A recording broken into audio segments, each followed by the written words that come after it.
suffered what the team is calling an Achilles injury. Rodgers sits down. Aaron Rodgers suffered a complete tear of his left Achilles tendon. I was gonna transition to the Achilles. Thankfully me, I don't watch porn. What is the Achilles heel of the National Football League? Well, don't think too hard, because the answer is actually in the question. It's the Achilles tendon, or as I call it, the Brad Pitt. Who are you, soldier? Achilles. Coach Cia right there, a foot and ankle specialist who could evaluate it right in the moment. It took him about a half a second for him to tell me I tore my Achilles because of how skilled he is. The road to recovery actually had surgery on his ruptured Achilles. Is there no one else? Two of the top quarterbacks in football were felled by the Achilles last year, and more players are succumbing to Achilles injuries every single season. Obviously, it's not just localized there. Almost every team was bit by the vile injury bug in 2023. And I say almost because, of course, Kansas City remained largely healthy, as they have for most of the Mahomes era. But for us mortal teams, quarterbacks were going down left and right. The Steelers, the Colts, Bengals, Jaguars, Seahawks, Giants, Browns, Cardinals, Vikings, and the Jets all had to cycle through their QB rooms and search for answers that ultimately kept them out of contention. It was truly the season of the backup. Some of them, like Jake Browning, Joe Flacco, Tommy Gabagool, and Josh Dobbs, were fun to watch for stretches.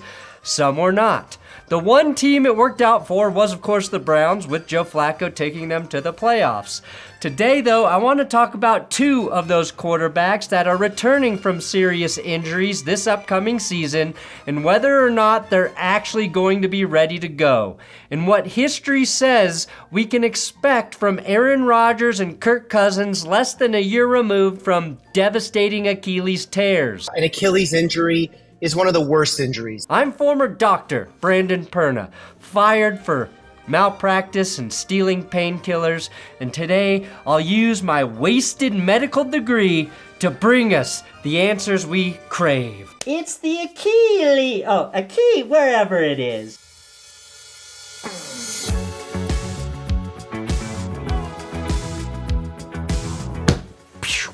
Do a subscribe, and then do me a favor and let's play Underdog Fantasy together again this season. They're sponsoring this show, and I've got an even bigger announcement, okay? It took a while to get this deal done, but if we get 10,000 first-time depositors, that's new signups with my link below or my code, that's good, Underdog will pay me literally $1 million. $1 million. I'm not bullshitting you. I swear to God this is true, and I need your help to do it, because if I can do this, it will be a game changer for me for the rest of my life for this channel. I can't tell you how many doors this will open up for what I want to do here, and we can rock it together, and I'm happy to do it with Underdog. It took a while to get this deal done, but I love their company. I like their app. I genuinely play it. I'm going to be doing the best ball tournaments all summer. We'll track it. We'll see if we can even get close to that. I don't know if we can. I don't know if we can do it. It's ambitious. But this last year was crazy, so fuck it. Let's go. Let's shoot for the moon, all right? And right now, they've added pick eights. They're pick-em entries. You used to only be able to do 5. For a limited time, you can do up to 8. Here's my 8. And you know my chances of hitting 8 are probably the same as getting 10,000 people to sign up. But I can dream. These are my picks. Play along with me. Play against me. Let's do it together at Underdog. Link below. This is the code. If we do this, I cannot reiterate how much it will change everything for me. Now, first of all, I want to explore the severity of an Achilles injury to NFL players. To have it at the age of 39 is really rough, because it makes the road to recovery that much more difficult. Why we've seen so many of them. Our LA running back Cam Akers out for the season with a torn Achilles. So it is the worst case scenario. It's a complete tear of his left Achilles. And so Tim Patrick, once again, will be out for the season. And whether those two QBs I mentioned can bounce back less than a year on the mend.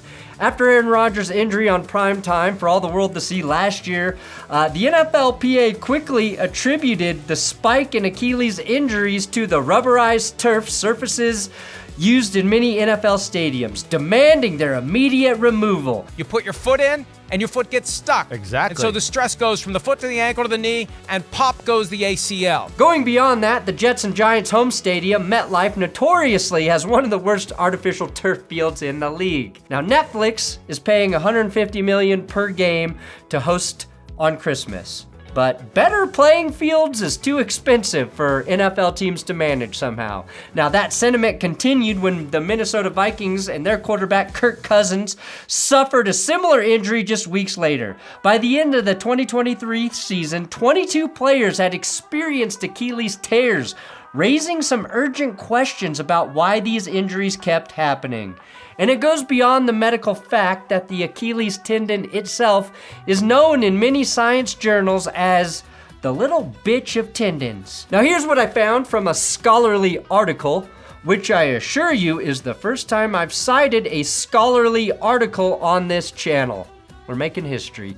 Before I get into the meat of what this scholarly article reveals, I must point out how wild the opening sentence is. It reads, "Many, if not most of us, watched in utter disbelief and horror last September 11th as Aaron Rodgers, the newly acquired $75 million quarterback with the New York Jets, just 4 snaps into the season, suffered an Achilles rupture." Here's a thought.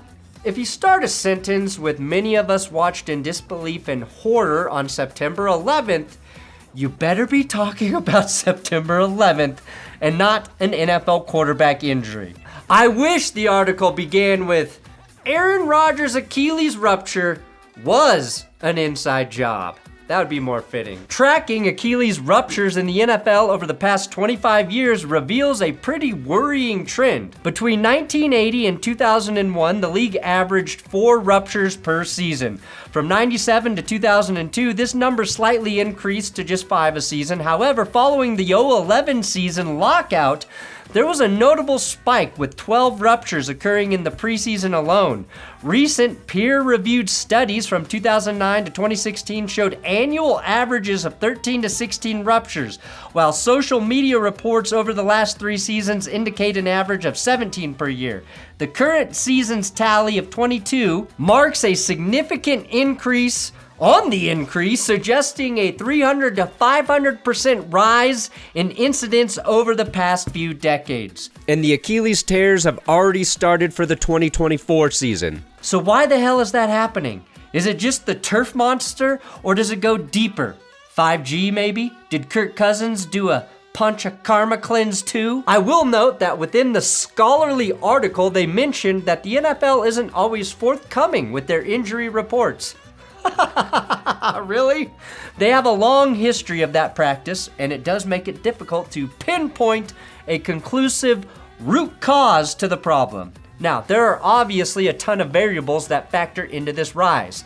Players' age, activity level, height, body mass, and increased BMI are all significant, with most of these metrics rising in the NFL, save for age. The bigger you are, and NFL players are getting bigger, the easier it is to get hurt because of the stress on that little bitch tendon. Yes, I'm trying to come under fire like Pat McAfee, as I refer to tendons as little bitches. Now, changes in training practices might also contribute. The last collective bargaining agreement between the NFL and NFLPA have limited players' off-season training with their teams, potentially reducing the amount of preparatory training that includes heavy eccentrics, a type of exercise which are crucial for keeping your Achilles from snapping like a rubber band. Called the eccentric motion.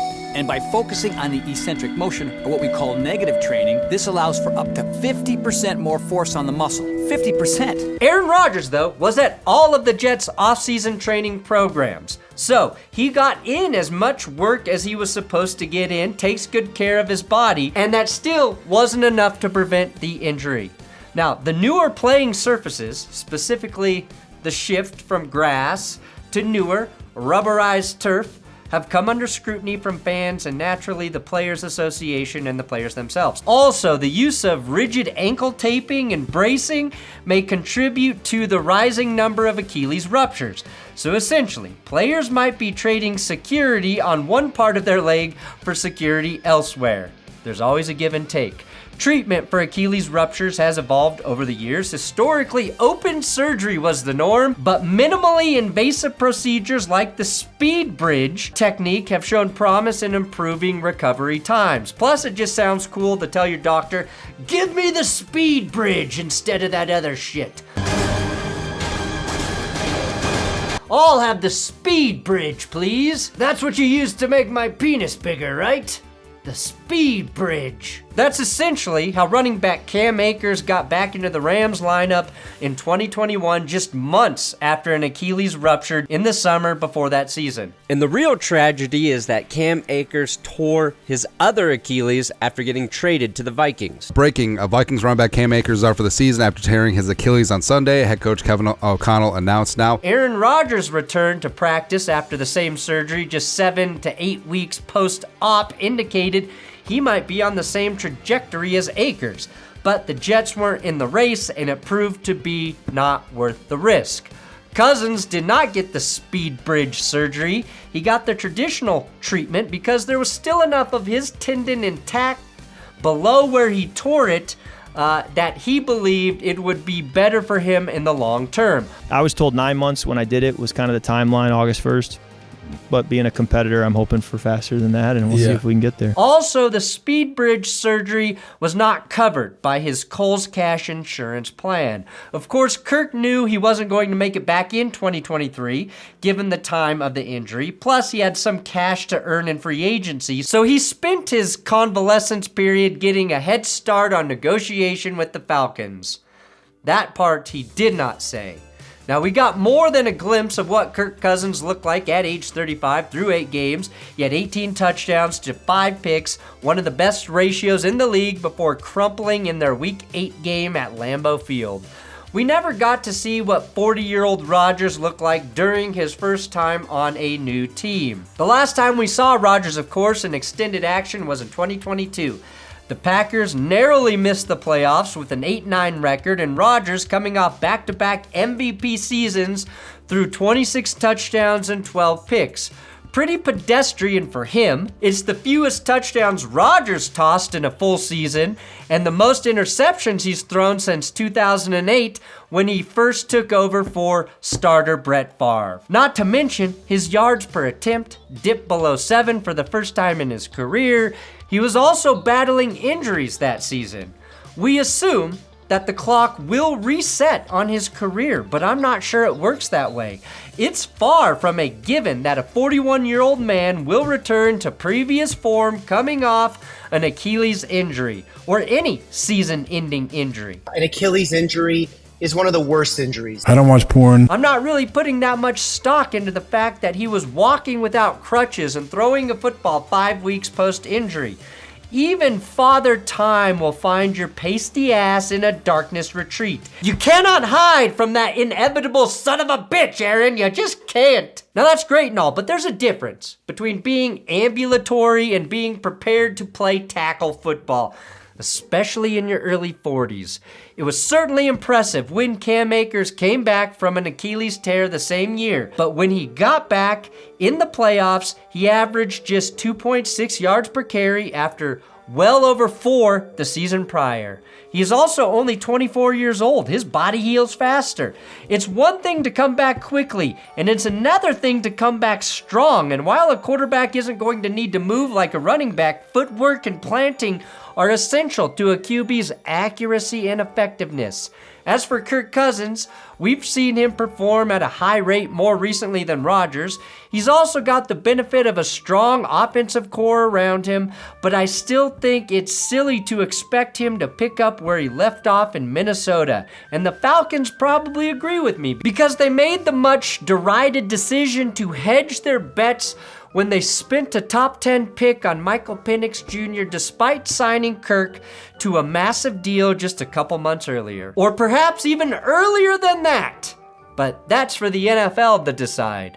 I looked into quarterbacks who tore their Achilles and how they recovered. Did they ever return to form? Well, as it turns out, Achilles injuries are actually pretty rare for NFL quarterbacks, at least before 2023. The best example of a star QB who tore his Achilles is Dan Marino, who suffered a rupture all the way back in 1993, 3 decades before it happened to Rodgers and Cousins. According to Marino, the injury never properly healed, which affected the way he threw the football for the rest of his career. Marino's numbers, though, they did not dip. They were actually better when he healed from the injury. 6 career knee surgeries, or oil changes as he liked to call them. But it's worth pointing out he was 32 years old and he had the straight line speed of a covered wagon. Kirk Cousins, he's not exactly Fran Tarkenton when it comes to moving outside the pocket, but that's always been a big feature in Rodgers' game. He gets away from defenders and he throws off platform, and that's always been a big part of what's made him so good for so long. Now, a couple other quarterbacks have torn their Achilles in their career. Vinny Testaverde did it in week 1 of the 99 season. On opening day of the 1999 season, and Vinny went to go back and grab the fumble, loose ball, and blew out his left Achilles tendon. And Johnny Unitas did it back in 1971. He wasn't even playing football when he tore it. He was playing paddleball. Testaverde was at the peak of his passing powers when he went down, but did end up playing football for another 8 years until he was 44 years old. Unitas was 38 when he tore his Achilles, which is more like 70 when you factor in inflation and the Great Depression, and I'm pretty sure the doctors just glued that thing back together. Scotch tape and gum, drink a bottle of whiskey, call me in the morning. Unsurprisingly, Unitas was never the same after the injury. I think all of that shows we just don't have a ton of data on how quarterbacks adapt to an Achilles rupture, especially modern QBs, late in their careers. It just doesn't happen all that much. It's not like a running back hurting his knee.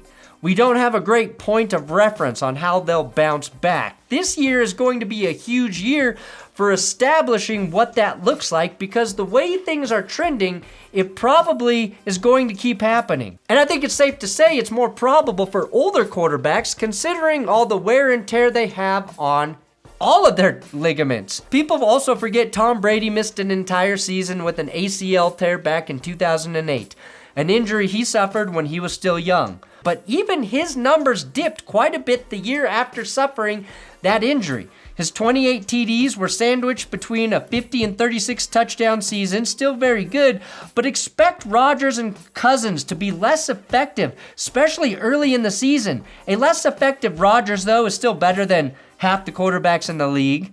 A less effective Cousins might look like Kenny Pickett. I keep assuming these guys are going to be great in 2024 because they've been good for so long. But I think we should dial back our expectations for these quarterbacks coming off these significant injuries. But the Achilles is unlike any other injury, even if you compare it to a torn ACL, which is a tough one to recover from. It's the Achilles. It used to be a death sentence to a player's career, and it's still the most impactful injury to try and recover from. I don't think it's impossible for Rodgers and Cousins to play good football again, but I'm skeptical of anyone who ignores the injury when we talk about the 2024 Jets or Falcons. I do want both of these quarterbacks to succeed. The NFL's more fun when they do, but I will have to see it to believe it. We're doing our Patreon Zoom hangout tonight, Wednesday, June 5th. That info is for all $10 Patreon and $10 a month YouTube members. The info's on Patreon and YouTube right now in the community tab. So excited to see you guys there. Thanks for watching That's Good Sports. Medical malpractice journeys. Have you been malpracticed against? Well, ha ha ha ha ha ha ha ha ha ha. That sucks. Get a lawyer, which I am also on Law & Order Sports.